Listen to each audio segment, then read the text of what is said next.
Ethan Grayson opened the door of La Lumiere, Manhattan's most exclusive French restaurant, with the confidence of a man who had spent years as one of the most successful CEOs in the financial sector. He adjusted the Rolex on his wrist as he held the door for Vanessa Carter, his new girlfriend. Vanessa, a model frequently gracing magazine covers, entered with the same air of superiority Ethan had come to both admire and tolerate. The ambiance was dazzling as always. Crystal chandeliers hung from the high ceiling, their light reflecting softly across the impeccably set tables. The aroma of truffle butter and French wine lingered in the air. It was a setting designed to impress, and Ethan always chose settings like this. "It's perfect," Vanessa murmured, sliding her delicate fingers along Ethan's arm. She looked stunning in a red dress that seemed sculpted to her body. He smiled, not out of any genuine feeling, but because it was what was expected of him. Her presence at his side was just another piece of the puzzle that made up his public image. They were led to a central table, strategically positioned to be noticed but not excessively exposed. Vanessa began talking about next week's charity gala, something about raising funds for an environmental cause. Ethan wasn't paying attention. It wasn't the lack of interest in the conversation, it was that something in his peripheral vision had caught his attention. A waitress moved swiftly across the room, balancing a tray loaded with elegant dishes. Ethan froze. He recognized that face. The deep brown eyes, the soft features. Unmistakable even from a distance. Clara Bennett, his ex-wife. But it wasn't just the shock of seeing her in a place he frequented so often that unsettled him. It was her condition. Beneath the black apron of her uniform, her noticeably swollen belly showed that she was pregnant, very pregnant. The realization hit him like a punch to the gut. Ethan felt his stomach churn, but his expression remained controlled. Vanessa, busy adjusting the menu in front of her, didn't notice the sudden shift in his demeanor. "Ethan!" Vanessa's voice carried a note of irritation. He tore his gaze away from Clara just in time to avoid suspicion. "Sorry, what did you say?" he asked, feigning attention. "I was saying the Vogue photographer wants to do a couple shoot with us. Brilliant idea, don't you think?" He nodded automatically, but her words didn't register. While Vanessa kept talking, he stole quick glances at Clara. She looked different from the woman he once knew. There was something about her posture, weary yet resilient, that deeply unsettled him. He remembered her as quiet and reserved, almost invisible amidst his life of meetings, business dinners, and international trips. And now, there she was, just a few feet away, carrying a child. He needed answers. When Clara returned from the back of the restaurant with a bottle of wine for another table, she finally saw him. Their eyes met for a fraction of a second, and the impact was like an electric shock. She nearly dropped the bottle, but quickly recovered, turning toward the table she was serving, head held high. Ethan didn't miss a single movement. "I'm going to the restroom," he muttered to Vanessa, who didn't even look up. Clara was heading to the opposite side of the restaurant when Ethan intercepted her, stepping directly into her path. She stopped abruptly, the tray in her hands almost slipping. "Clara," he said, his voice low but tense. She stared at him, her brown eyes darkening with a mix of surprise and caution. "Mr. Grayson," she replied formally, her tone neutral. "Don't treat me like a stranger," he shot back, his gaze dropping pointedly to her belly. "Is that what I think it is?" Clara straightened her shoulders, gripping the tray firmly in her hands. "I don't know what you think, Ethan.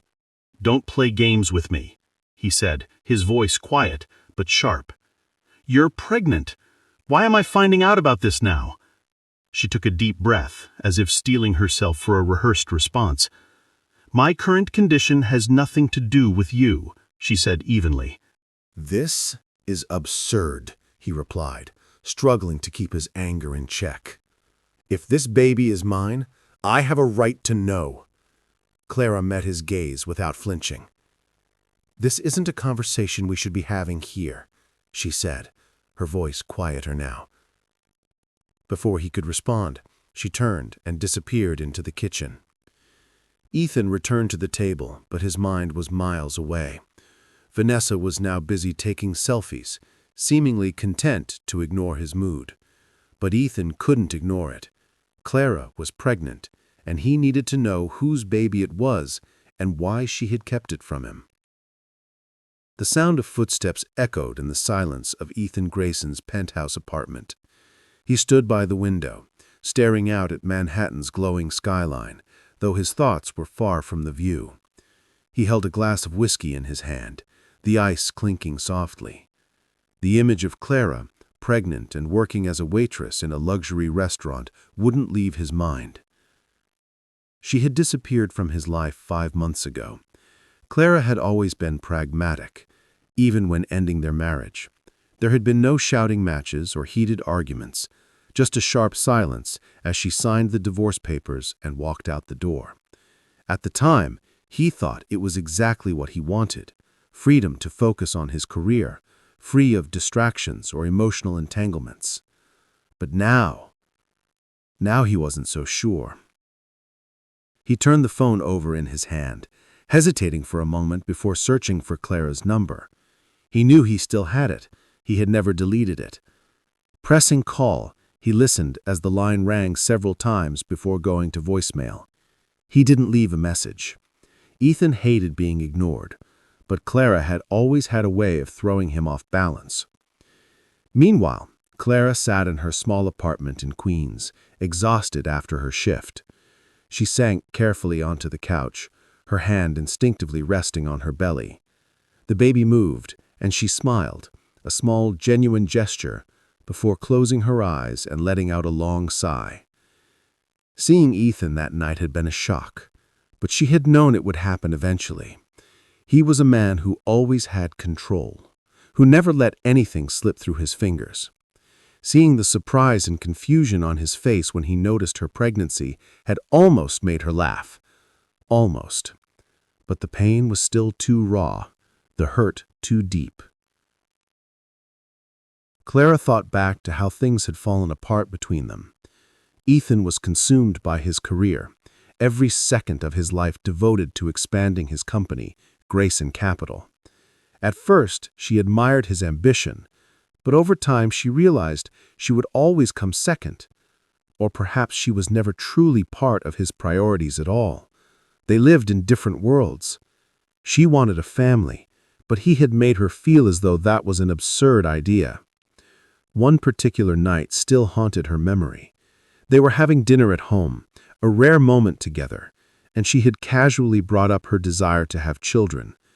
Ethan had frozen, his fork hovering mid-air as he looked at her with skepticism. "Children, Clara? You know how destructive that would be for us right now.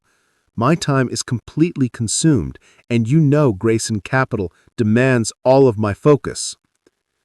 She never brought up the subject again. The idea of having children with Ethan felt like impossible, as trying to change the course of a river with her bare hands. So when she found out she was pregnant, it felt like a cruel twist of fate. Their marriage was already hanging by a thread, and she knew Ethan wouldn't see the pregnancy as a blessing, only another complication. Instead of telling him, she made the hardest decision of her life: to leave. Now, as she rested on the couch, her phone buzzed beside her. She glanced at the screen. It was a number she knew all too well. Ethan. She ignored the call, squeezing her eyes shut, as if that could block out the storm of emotions he still stirred in her. The following day, Ethan strode into his office with his usual decisive gait, but his mind was far from composed.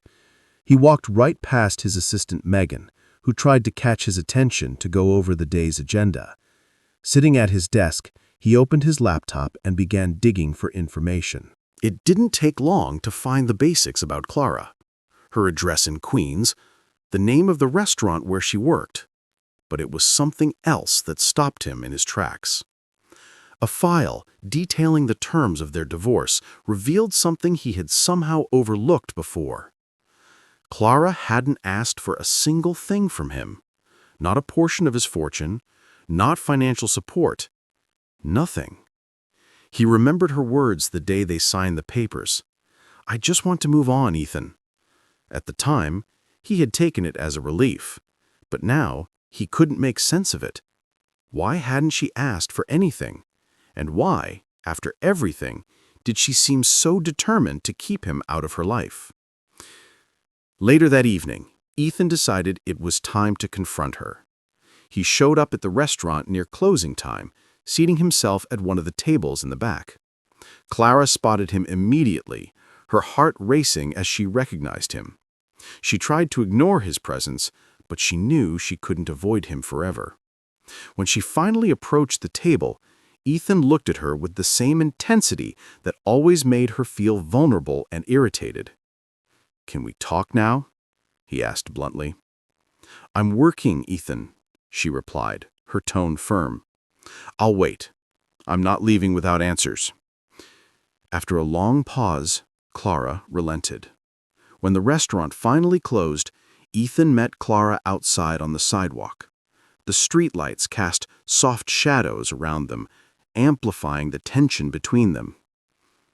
"What do you want to know?" she asked, crossing her arms defensively. "Why didn't you tell me about the baby?" Clara took a deep breath. "Because you never wanted children, Ethan. It didn't make sense to bring a child into a marriage that was already falling apart." His brow furrowed. "That wasn't your decision to make alone." She held his gaze, her voice steady. "And what would you have done? Stayed out of guilt? Or worse, insisted that I not have the baby?" Her voice cracked slightly, but she quickly regained her composure. "I didn't want this child to grow up in an environment where they weren't wanted." Ethan stood silent. For the first time, he had no immediate response. Her words struck him in a way he hadn't expected, and yet anger bubbled beneath the surface, not at her, but at himself. Because deep down, he knew she was right. "I deserve to know," he said finally. "You took that from me." Clara looked at him for a long moment before replying. "You deserved many things, Ethan, but this child deserved even more." Without another word, she turned and entered her building, leaving him alone on the sidewalk, his mind swirling with more questions than answers. Ethan Grayson couldn't sleep. His conversation with Clara replayed in his head like a relentless mantra, each word from her stirring his conscience. He wasn't the kind of man who admitted fault, much less accepted being excluded from something as significant as the existence of a child. But Clara's words, filled with conviction and pain, made him question everything he thought he knew about himself.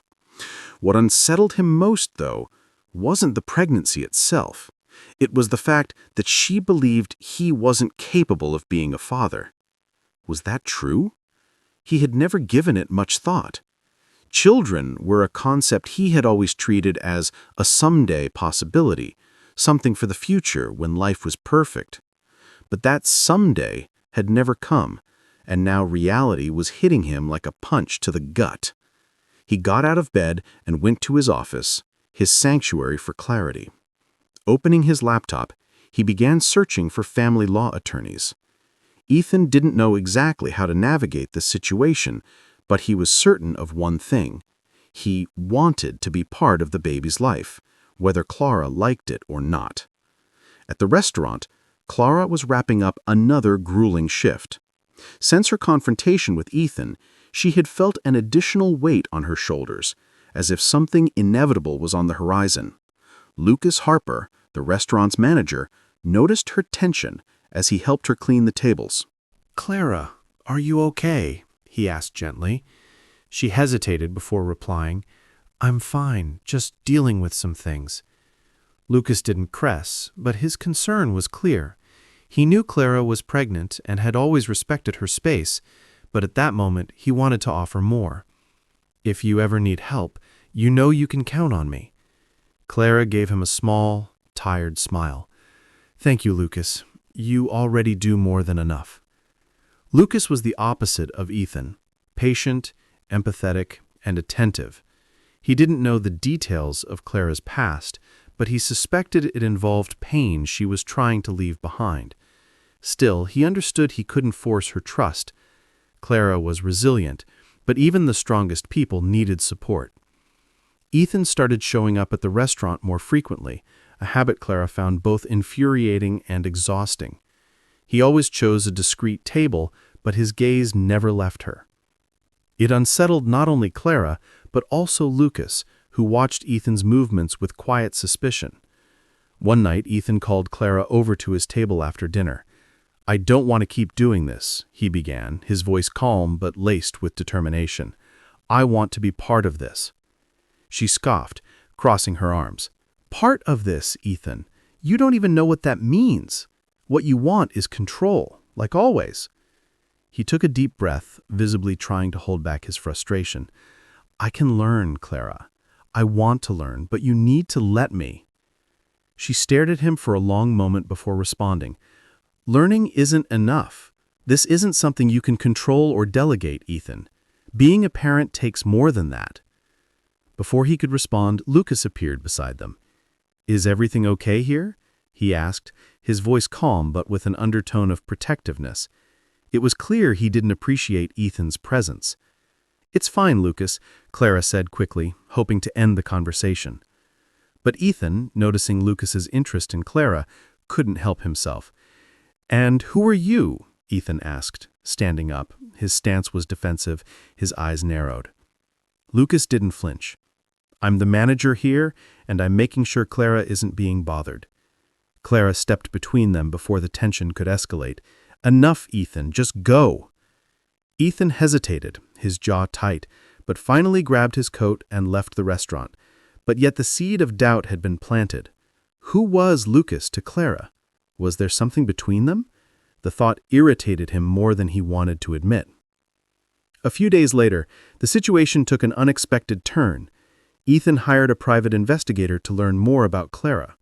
What he uncovered left him stunned. She had turned down a high-paying job offer at a local company because she didn't want any ties to him. She was saving every penny to ensure the baby's future, even if it meant working long, grueling shifts. But the most shocking revelation came at the end of the report. Ethan discovered that Clara had visited a fertility specialist a year before their divorce. She had been trying to get pregnant while they were still married. The information shook him. She had wanted a child during their marriage. That contradicted everything he had believed. Ethan realized, with a sinking feeling, that he had never truly asked what Clara wanted in life. He had simply assumed she wanted what he did. He needed to confront her again, but this time armed with the truth. Clara was walking home on a cold night when Ethan intercepted her at the entrance of her building. "I know about the fertility specialist," he said bluntly, his words slicing through the air like a blade. She froze, her heart racing. "You had no right to investigate my life." He corrected. "I had every right. Why didn't you tell me? Were you trying to have a child while we were still married?" Clara took a deep breath, trying to stay calm. "I wanted a child, Ethan. I wanted a family. But you made it very clear that it wasn't part of your plan. And yet here you are, pregnant," he said, bitterness lacing his voice. "You made that decision for both of us." "No," she shot back, her voice steady. "I made that decision for myself and for this child because I knew you would never understand." Ethan was momentarily at a loss for words. For the first time, he began to see the depth of the pain and loneliness Clara had endured during their marriage. But that didn't diminish the anger brewing within him, not just at her, but at himself. "I want to be a part of this," he finally said, his tone firm. "And I'm not giving up until you let me." Clara stared at him, exhaustion and determination etched into her face. "Then maybe you should start by learning what it really means to be present, Ethan. Because words aren't enough." She turned and walked into the building, leaving him standing alone once again. But this time, something inside him had shifted. The icy Manhattan wind howled that night, scattering dried leaves along the sidewalks as Clara Bennett stepped off the subway, her pace slow and weary. Her days felt endless, split between grueling shifts at the restaurant and restless nights in her small apartment. But tonight, something felt off. A growing discomfort tightened in her belly, and the baby seemed unusually restless. When she arrived home, she collapsed onto the couch, trying to ignore the waves of pain that came and went. It was too soon for the baby to arrive. She still had almost 2 months to go. Yet a deep instinct told her something wasn't right. Across the city, Ethan Grayson was in the middle of a business meeting, but his thoughts were on Clara. Since their last conversation, a sense of restlessness had taken hold of him, as if every decision he made was wrong. He wasn't a man who liked to fail, and the realization that he might have destroyed the only relationship that truly mattered gnawed at him. In the middle of the meeting, his phone buzzed. He almost ignored it, but something made him glance at the screen. It was an unknown number. Against his usual habits, he picked it up. "Mr. Grayson?" A woman's voice on the other end sounded urgent. "This is Jenna, Clara's neighbor. She's unwell and refusing to call an ambulance. I didn't know who else to call."